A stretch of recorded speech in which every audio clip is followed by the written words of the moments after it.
যখন বাচ্চা আদু আদু কথা বলে তখন তাকে শিখায় জানুয়ারি, ফেব্রুয়ারি, মার্চ।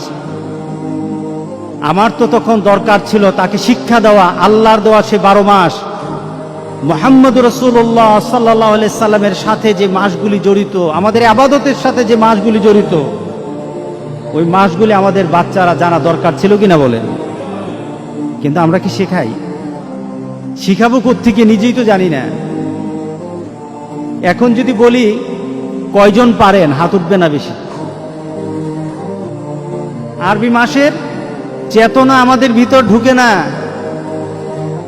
আরবি মাসটাকে যে আমাদেরকে ইমানি একটা পর্যায়ে নিতে হবে, এটা আমরা বুঝি না। ইতিহাস বলে কি লাভ? ইতিহাস বলে কি লাভ আপনাদের কাছে, আমাদের কাছে? ইতিহাস জানি, তারপরও আমাদের মধ্যে যদি চেতনা, আমাদের মধ্যে যদি ভাবনা, আমাদের মধ্যে যদি এই ব্যাপারে আকর্ষণ সৃষ্টি না হয়, বলে কি লাভ? বলে কি লাভ? ফজিলত তো হবে তখন যখন আপনি 12টা মাসকে ফজিলত দিতে জানবেন। শুধু মুহররম মাসের ফজিলত নয়, 12টা মাসকে মর্যাদাশীল করতে হবে আপনার কাছে।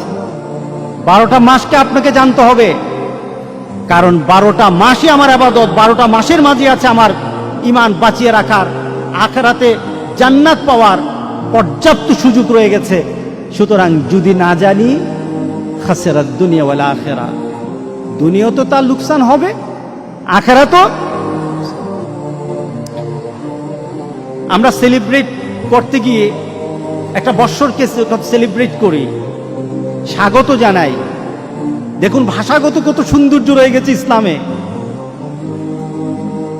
আমরা নতুন কোন বৎসরকে যখন স্বাগত জানাই তখন শুভ নব বর্ষ বলি, ঠিক না?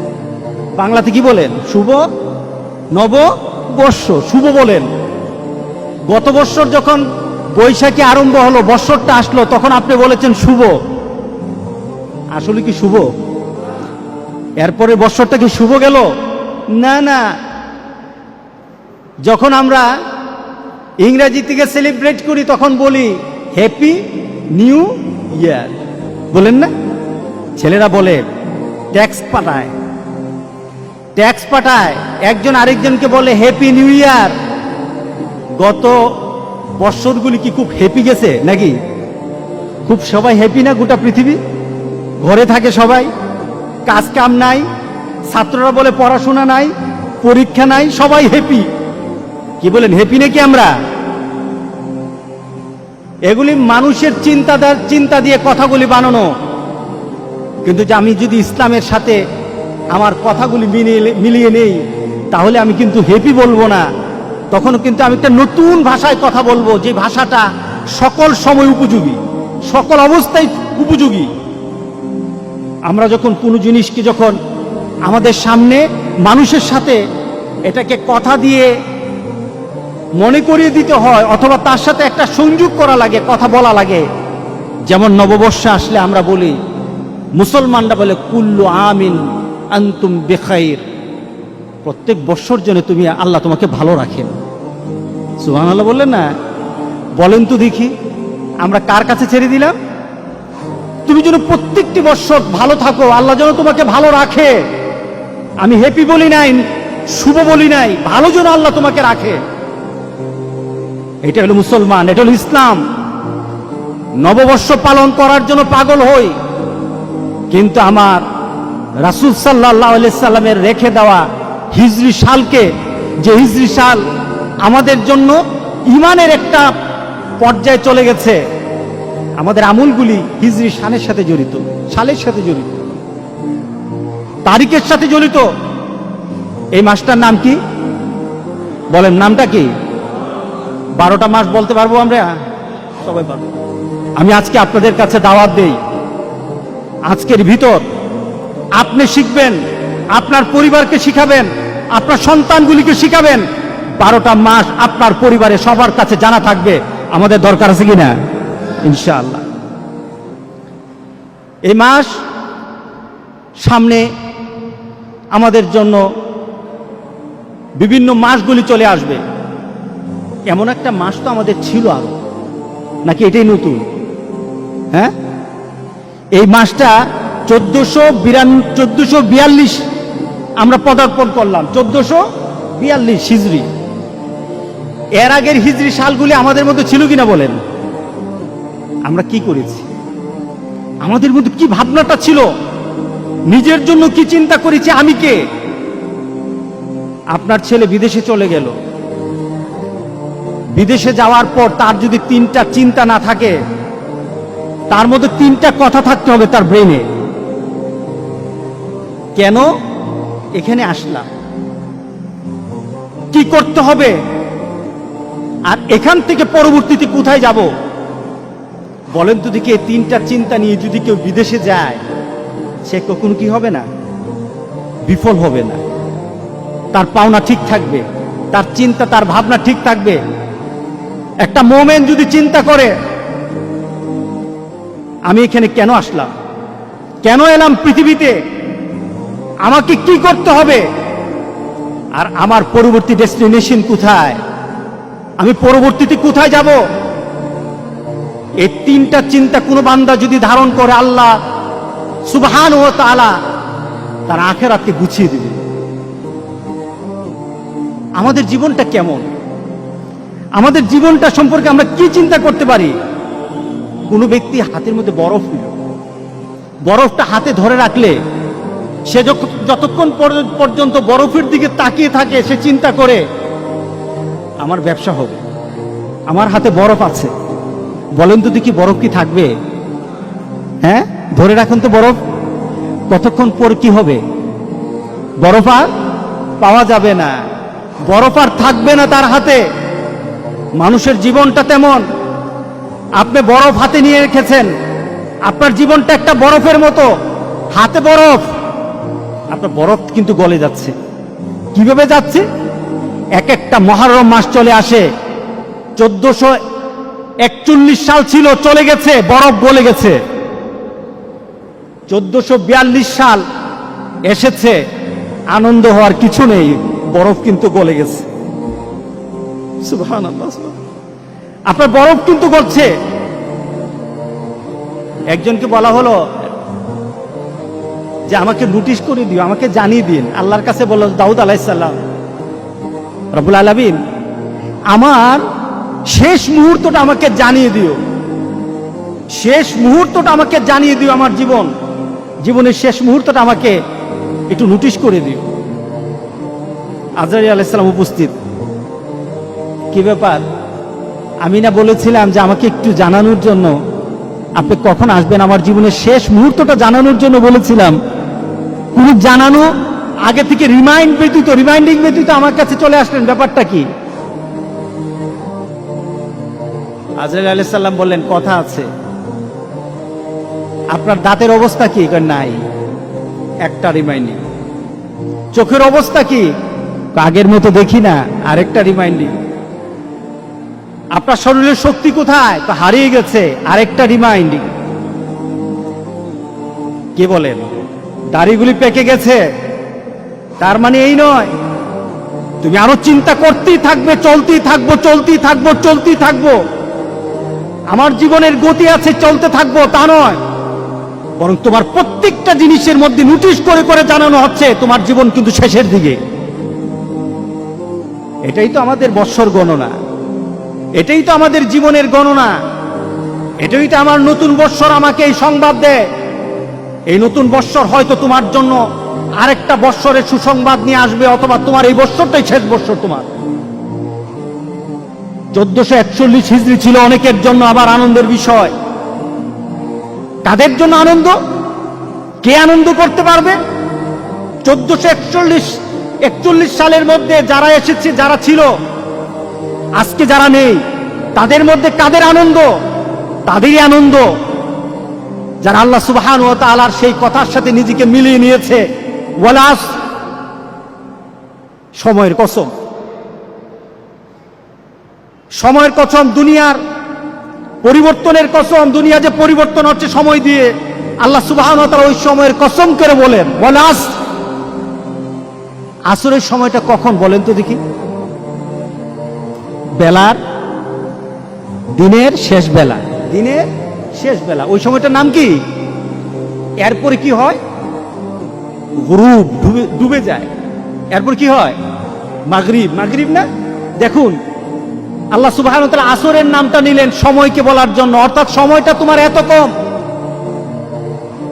তোমার সময়টা এত কম, তুমি আসরের সময় মাত্র আছো, একটু পরে কিন্তু সূর্য ডুবে যাবে।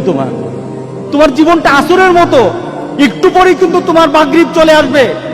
অর্থাৎ তোমার জীবনের যে সূর্যটা আছে, সূর্যটা কিন্তু প্রান্তে চলে এসেছো। তুমি সব সময় তোমার জন্ম থেকে তুমি জীবনের প্রান্তে আছো, ডুবে যাবে একটু পরে মাগরিব হয়ে যাবে। এটাই তোমার জীবন, ঠিক না? আসরের থেকে মাগরিব কতটুকু সময়? অল্প সময়। আল্লাহু আকবার, আল্লাহু আকবার, আল্লাহু আকবার। আল্লাহ কি তুলনা দিলেন বলে আজ। এখন মিলিয়ে নেন, আপনার আমার জীবনকে এখন মিলাই। আল্লাহ বলছেন ইন্নাল ইনসানা লাফি খুসর। প্রত্যেকটি মানুষ, প্রত্যেকটি মানব, ইনসান বলা হয়েছে, হিউম্যান কাইন্ড, প্রত্যেকটি মানুষ আল্লাহ বলছেন ক্ষতিগ্রস্ত, সবাই ক্ষতির মধ্যে আছে। আমরা ক্ষতিতে আছি কিনা বলেন? গত বছর 1441 সাল যখন আসে, আপনার দেহের মধ্যে কিন্তু একটু শক্তি ছিল, ভালো অবস্থা ছিল। 41-এর মাঝেই বিশাল পরিবর্তন হয়ে গেল গোটা পৃথিবীর। একটা কষ্টদায়ক পরিবেশ আরম্ভ হয়ে গেল। যার সাথে কথা বলি শরীরটা ভালো না, আগে তো শরীরটা ভালো থাকতো, এখন যেন কেন ভালো না, খালি জ্বর উঠে, ঠিক না? আগে তো এত কাশ দিতাম না, এখন খালি কাশি দিলেই মনে করে যে আমার জীবনের অবস্থা এদিক ওদিক হয়ে গেছে। কথা ঠিক আছে কিনা? তার মানে কি, আপনি 1441 সাল থেকে এখন আপনি এমন জীবনে চলে আসছেন, আপনি নিজেকে প্রশ্ন করে বলতেছেন আমি ক্ষতিগ্রস্তের মধ্যে, আমার দেহ নষ্ট হয়ে যাচ্ছে, আমার দেহের পরিবর্তন চলে আসতেছে, আমি দুর্বল হয়ে যাচ্ছি, আমার চিন্তা চেতনায় দুর্বল হচ্ছি, আমার ভাবনাতে দুর্বল হচ্ছি, আমি আমলে দুর্বল হয়ে যাচ্ছি। আগের মানুষগুলির আমল শুনলে চোখে পানি চলে আসে, আমি করতে পারছি না, আমি ক্ষতিগ্রস্ত। কে বলেছেন? আল্লাহ সুবহানাহু ওয়া তাআলা বলেছেন ইন্নাল ইনসানা লাফি খুসর। পড়েন ইন্নাল ইনসানা লাফি খুসর। আল্লাহ বলেন না, আমার কিছু কিছু বান্দাকে আমি কিন্তু ক্ষতির মধ্যে ফেলে দেব না। আমরা কি পড়তে চাই বলেন তো দেখি? আমরা কি পড়তে চাই যে আল্লাহ বলেছেন আমার কিছু বান্দাকে, তার জীবন, তার যৌবন, তার জীবনের সকল কর্ম, তার আখিরাতকে আমি ক্ষতিগ্রস্তের মধ্যে ফেলে দেব না? আল্লাহু আকবার বলি। আমি তাকে ক্ষতি করব না, দুনিয়া তো ক্ষতি করব না, আখিরাত তো তার ক্ষতি হবে না। ইল্লাল্লাযীনা আমানু ওয়া আমিলুস সালিহাত। মিলাই নেন, ঈমান, যার ঈমান আছে। কি আছে বলেন? আমাদের ঈমান আছে কিনা বলেন? আছে, আলহামদুলিল্লাহ। ঈমানটা কেমন?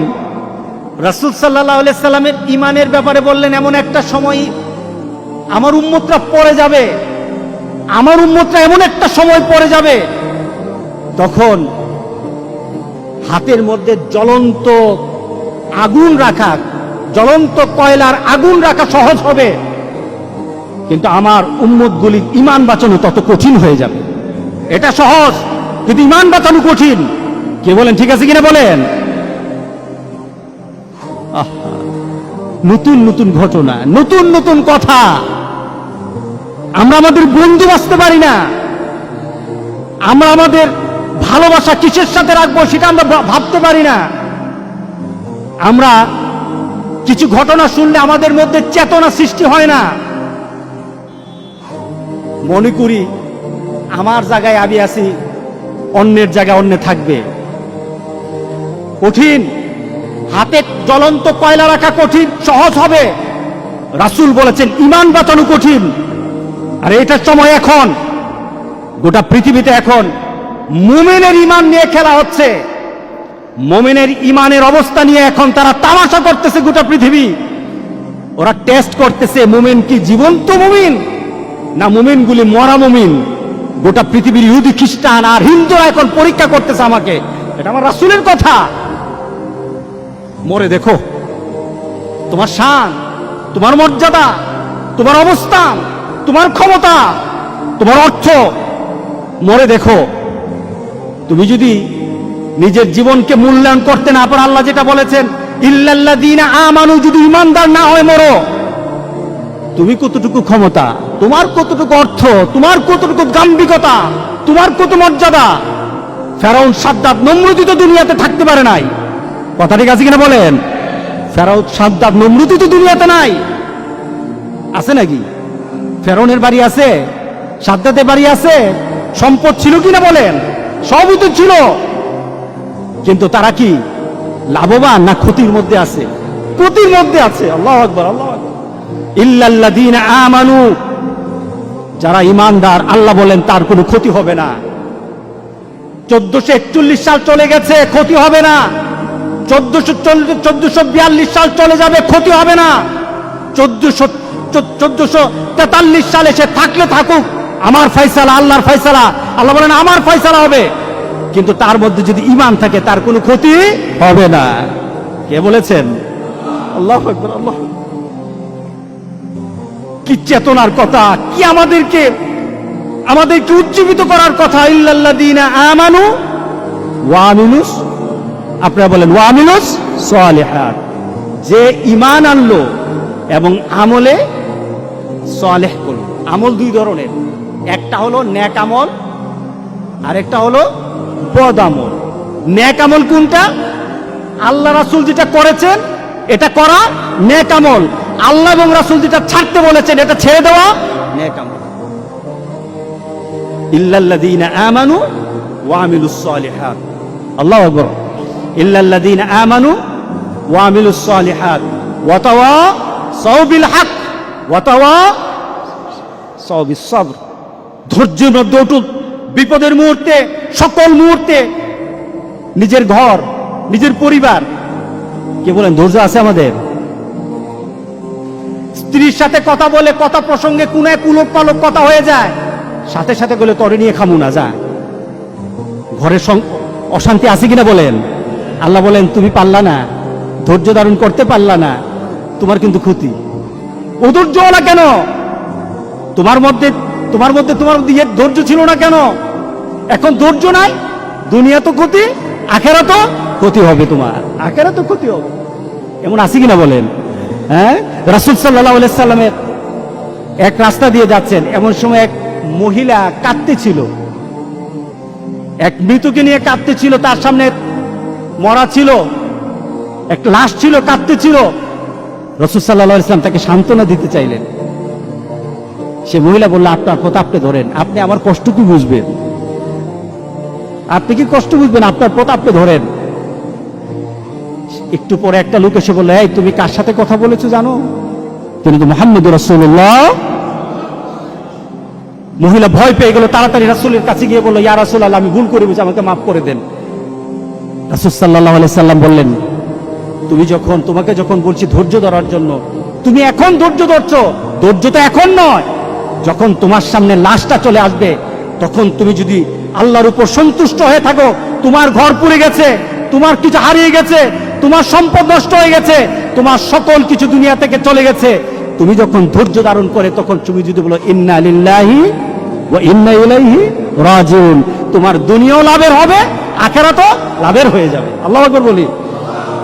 কাজ কয়টা করতে হবে? 1442 হিজরি হবে, আমাদের জন্য কোনো লসের বৎসর হবে না, আমাদের জন্য লাভের বৎসর আমরা করতে চাই। আর আল্লাহ বলেন লাভের বৎসর যদি করতে চাও, ইল্লাল্লাযীনা আমানু, মুখস্থ করে নেন, ইল্লাল্লাযীনা আমানু ওয়া আমিলুস সালিহাত ওয়া তাওয়াসাউ বিল হাক্কি ওয়া তাওয়াসাউ বিস সবরে। আল্লাহু আকবার বলি। এই সূরা আসর যদি কেউ বুঝে, সূরা আসরের উপর যদি কেউ আমল করে, সূরা আসরের অনুভূতি যদি নিজের মধ্যে কেউ নিয়ে আসে, মুফাসসিরিনগণ বলেছেন তার জন্য গোটা কোরআন বোঝা সহজ হয়ে যাবে, তার জন্য জান্নাত যাওয়া সহজ হয়ে যাবে। এই চারটা নীতিতে যদি চলে। আমরা 1442 হিজরিতে আল্লাহর দরবারে নিবেদন করি, মাবুদ, গত 1441 হিজরিতে তোমার বান্দা অনেকে হয়তো তোমার কাছে কেঁদে কেঁদে তাদের জীবনকে ধন্য করে কবরে গেছে, আবার অনেকে যেতে পারে নাই। আমরা 1442 সালে তোমার কাছে বলি, মাবুদ, একটা শ্রেষ্ঠতম একটা সুন্দর বৎসরগুলি, এটা হলো তোমার নবীর হিজরতের বৎসর, হিজরতের গণনা। এই বৎসরগুলির মধ্যে যেখানে আমাদের ইবাদত জড়িত, ওই বৎসরগুলির মধ্যে যেন ইবাদত নিয়ে থাকতে পারি, ঈমান নিয়ে থাকতে পারি, হক নিয়ে থাকতে পারি, আমরা ধৈর্য ধারণ করে থাকতে পারি। আমাদের সবাইকে আল্লাহ তুমি তৌফিক দান করে দাও। আল্লাহ সবাইকে কবুল করুক। আমিন বলে